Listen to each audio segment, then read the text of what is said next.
मेनू दिखाओ उपन्यास ऑनलाइन पूरा पढ़ें उपन्यास बिन उपन्यास नायिका के हरम वाली खलनायिका अध्याय 29 बोलने से पहले सोचें नायिका के हरम वाली खलनायिका C29 बोलने से पहले सोचें। Ads by pub future. Emilia, तुमने उससे उन बदमाशों से निपटने के बारे में बात क्यों नहीं की? एमिलिया ने आह भरी। क्योंकि इसकी कोई ज़रूरत नहीं है। सिंथिया उलझन में पड़ गई। क्या एमिलिया ने पहले नहीं कहा था कि बदमाशों को इतनी जल्दी इतनी हिम्मत दिखाने के लिए शायद कुछ मदद मिल सकती है? तो क्या सावधानी बरतना समझदारी नहीं होगी?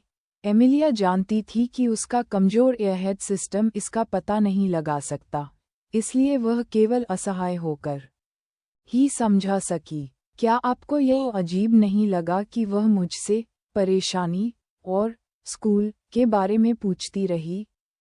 इसके अलावा मेरे जवाबों पर उसकी प्रतिक्रियाओं से ये स्पष्ट हो गया कि मेरे आसपास कुछ ऐसा चल रहा था जिसके बारे में वह नहीं चाहती थी कि मैं जानूं। वह मुझे एक छोटे बच्चे की तरह समझती है जिसे दुलारना है, इसलिए उसे एक खुली किताब की तरह पढ़ना बहुत आसान है।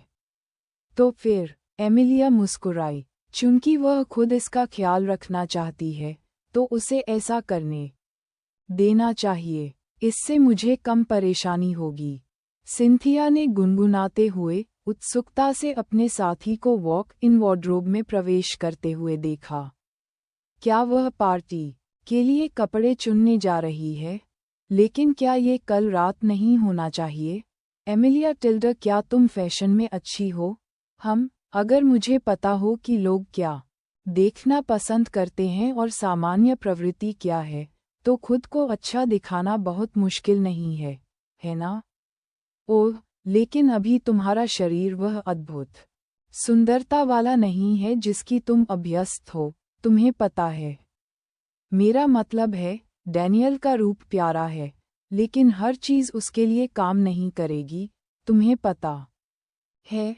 और आप जानते हैं, मैं देख सकता हूँ कि मैं दर्पण में कैसा दिखता हूँ, और जब तक मैं अच्छा नहीं दिखने लगता तब तक चीज़ों को समायोजित कर सकता हूँ, है न? एट नॉवल बन एट। ओह बेशक, सिंथिया को संदेह था, लेकिन उसने पहले इंतजार करने और देखने का फैसला किया।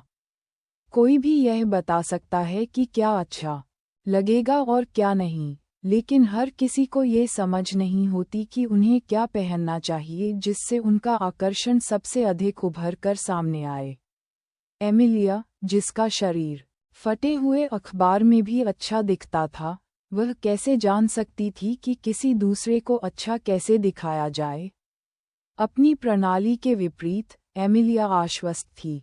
उसके बारे में ऐसी कई बातें थीं जो सिंथिया नहीं जानती थी, और ऐसी कई बातें थीं जिन्हें वह भूलना चाहती थी।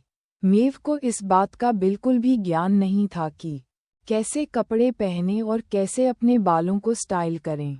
एमिलिया कैसे इसे यूं ही रहने दे सकती थी? जब वह उससे पहली बार मिली थी, तो लड़की पारंपरिक महिला बेकर के कपड़े और अनियमित लड़कों जैसे बाल कटवाए हुए थी। उस दिन जब उसने छत पर एमिलिया को चाकू मारा था, तब उसने ये कहने का साहस किया था कि राज्य में एक भी व्यक्ति ऐसा नहीं है जो कह सके कि वह किसी राजकुमारी से कम दिखती है। Ads by pub future. इसलिए अब एमिलिया को बस लोगों की बुनियादी सौंदर्य बोध की जानकारी होनी चाहिए थी, और वह वहां से अपनी खुद की शैली को अनुकूलित कर सकती थी। कपड़ों के लिए वॉक इन कोठरी में पर्याप्त से अधिक कपड़े थे।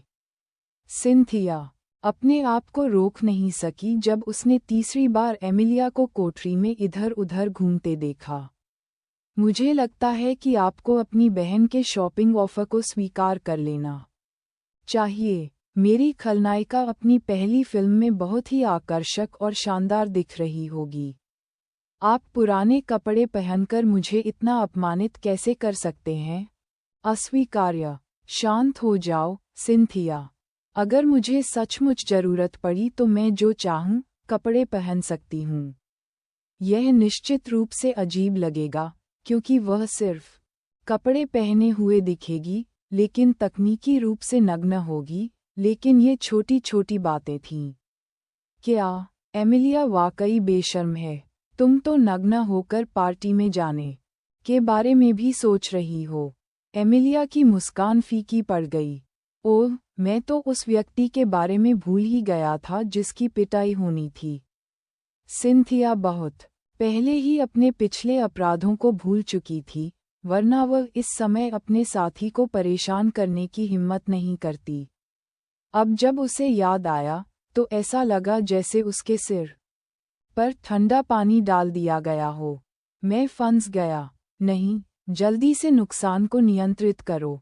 मैं ये कहना चाहता था कि मेरी खलनायिका इतनी चतुर और शैतान है कि वह अन्य पार्टी में जाने वालों को भी बिना जाने अपमानित कर सकती है।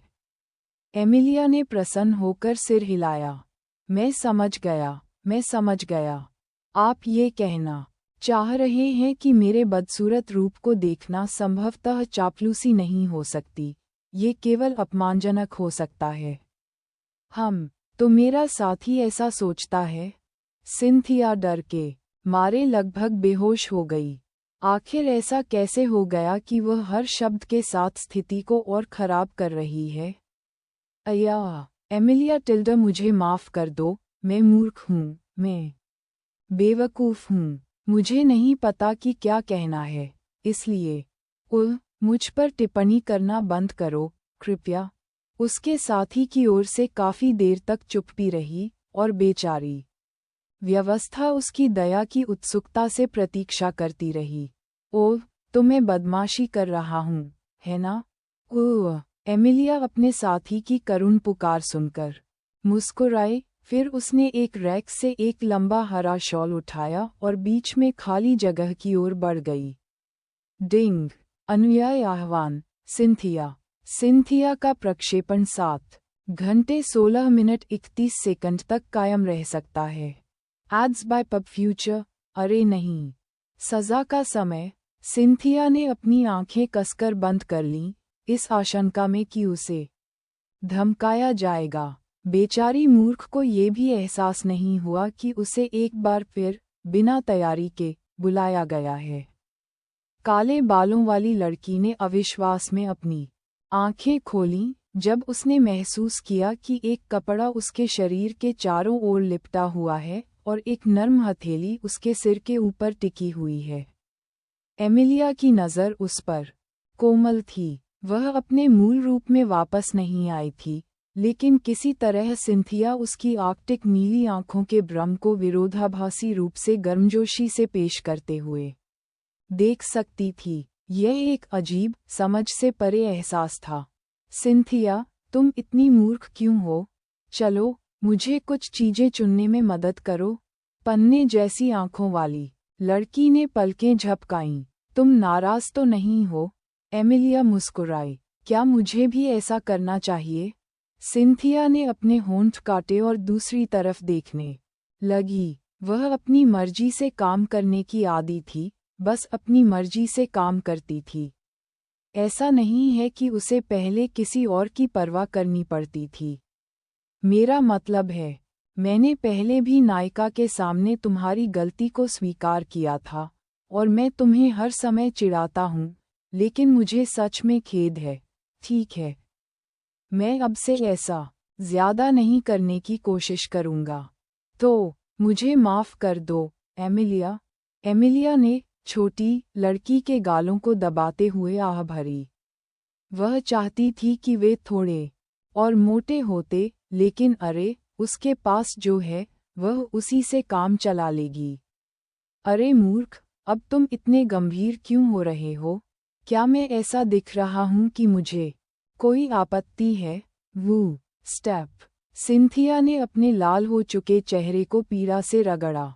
आखिर क्यों हमेशा उसकी दुष्टता के कारण उसे ही परेशान किया जाता है? वह दूसरों को भी क्यों नहीं परेशान कर सकती? सबसे बुरी बात यह है कि उसे अभी भी माफ़ी मांगनी पड़ी। लेकिन उसे अपनी खलनायकी से जुड़ने के लिए किसने कहा? बस तुम्हें पता है, जब तुम इसे ढेर करते रहते हो तो मुझे चिढ़ होती है, लेकिन इसका मतलब यह नहीं है कि मैं चाहता हूँ कि तुम बदल जाओ। इसलिए अगर मैं नाराज हो जाऊं तो इतना बुरा मत मानना। ये बहुत बढ़िया है। मैं निश्चित रूप से आपको परेशान करता रहूंगा, चिंता मत करो। मैं नहीं बदलूंगा। एमिलिया के होंठ फड़कने लगे। उसका सिस्टम वाकई उसे चिढ़ाने में माहिर था। हो, जरूर जरूर, अपनी ही तरह रहो। ओह, लेकिन अगर मुझे सच में गुस्सा आया तो मैं तुम्हें बस कुछ बार थप्पड़ मार दूंगा और हम बराबर हो जाएंगे। कोई नुकसान नहीं होगा। सिंथिया का प्रसन्नचित मूड तुरंत गायब हो गया और वह क्रोध में अपने पैर पटकने लगी। क्या कोई नुकसान नहीं हुआ? अगर मुझे पीटा गया तो क्या होगा? ये तो निश्चित रूप से नुकसान ही हुआ। एमिलिया ने हंसते हुए कहा, ऐसा नहीं है कि बिना बुलाए जाने पर तुम्हारा पिछवाड़ा सूज जाएगा, है ना? Ads by pub future. लेकिन सिस्टम इसे कैसे स्वीकार कर सकता है? उसे इस तरह से परेशान करना काफी बुरा है, लेकिन वह निश्चित रूप से अपने साथी को शारीरिक दंड देने की अनुमति नहीं दे सकती। यह एक नए स्तर का अपमान है, पूरी तरह से अपमानजनक। लेकिन मुझे कभी भी पीटा नहीं गया। ये बहुत अपमानजनक होगा, बिल्कुल शर्मनाक। मैं इसकी अनुमति नहीं दूंगा। एमिलिया ने सोच विचार कर अपनी थोड़ी थपथपाई। उसकी मुस्कान शरारती हो गई। हो, यही तो मेरे लिए ऐसा करने का और भी बड़ा कारण है ना? और अंततः सिंथिया भड़क उठी, क्रोध में पैर पटकते हुए वह रोने लगी। तुम दुष्ट हो, एमिलिया मुस्कुराई। सच कहूं तो उसे वाकई थोड़ा दुख हुआ जब सिंथिया पहले भी बुरा व्यवहार करती रही, नहीं तो वह इस तरह की गलती नहीं करती। लेकिन जब वह शांत हुई और इस बारे में सोचा, तो क्या उसे बस ऐसे ही रहने देना बेहतर नहीं था? यदि सिंथिया ने पिटाई के कारण उसे मेरी खलनायिका कहना बंद कर दिया, तो क्या ये दुखद नहीं होगा? इसलिए बेहतर था कि इसकी आदत डाल ली जाए। इसके अलावा न्याय की नायिका बनने की बजाय सिंथिया के साथ अपराध में खलनायक भागीदार बनना निश्चित रूप से बेहतर था। शायद इस तरह वह अंततः वह मायावी आजीवन खुशी प्राप्त कर सकेगी जिसकी उसे हमेशा से तलाश थी। योजक चिन्ह, योजक चिन्ह, योजक चिन्ह, योजक चिन्ह, योजक चिन्ह, योजक चिन्ह, योजक चिन्ह, योजक चिन्ह, योजक चिन्ह, योजक चिन्ह। अगले दिन सामंथा अपने दाहिने हाथ में एक लोहे की छड़ और बाएं हाथ में एक साइलेंसर से सुसज्जित बंदूक लिए अपने सामने स्थित अपार्टमेंट परिसर को देख रही थी। मिस सामंथा, मैं दृढ़तापूर्वक अनुशंसा करता हूं कि आप पहले हमें उन्हें साफ करने दें। यहाँ तक कि हम भी गारंटी नहीं दे सकते कि एक आवारा गोली कहाँ जाएगी, और आपकी जिंदगी इतनी कीमती है कि आप बिना किसी कारण के ऐसा जोखिम नहीं उठा सकते। जो व्यक्ति उनसे इतनी गंभीरता से विनती कर रहा था, वह एक भूरे बालों वाली महिला अंगरक्षक थी, जो सामान्यतः उनकी सचिव के रूप में भी काम करती थी। क्या तुम भूल गई हो कि मैं कौन हूँ? नोएल, युवा मिस, मुझे मत बताओ कि तुम सोचती हो कि तुम कोई सुपरहीरो हो जो गोलियों और बमों से प्रतिरक्षित हो। मुझे लगा कि तुम चौथी कक्षा में ही इस बात से उबर गई थी। सामंथा के गाल तुरंत लाल हो गए। तुम मूर्ख हो। क्या मैंने तुमसे नहीं कहा था कि इस बात का जिक्र फिर कभी मत करना? ओह, मैं माफ़ी चाहता हूँ। बेशक, वह बिल्कुल भी दुखी नहीं दिख रही थी। वैसे, क्या आपने ये सुनिश्चित कर लिया है कि उनमें से कोई भी भाग न सके?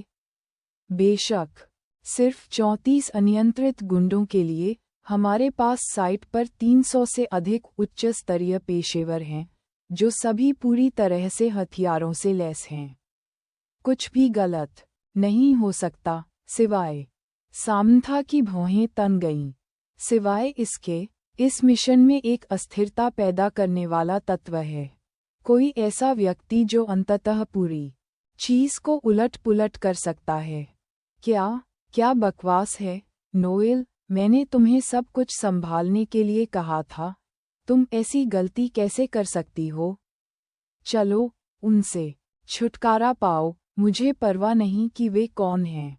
ओह अच्छा, और इसलिए, नोएल ने सैमथा को लात मारते और चिल्लाते हुए घसीट लिया।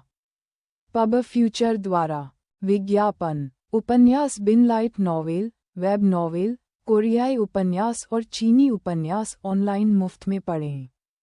आप सैकड़ों अंग्रेजी अनुवादित लाइट नॉवेल, वेब नॉवेल, कोरियाई उपन्यास और चीनी उपन्यास पा सकते हैं जिन्हें दैनिक रूप से अपडेट किया जाता है।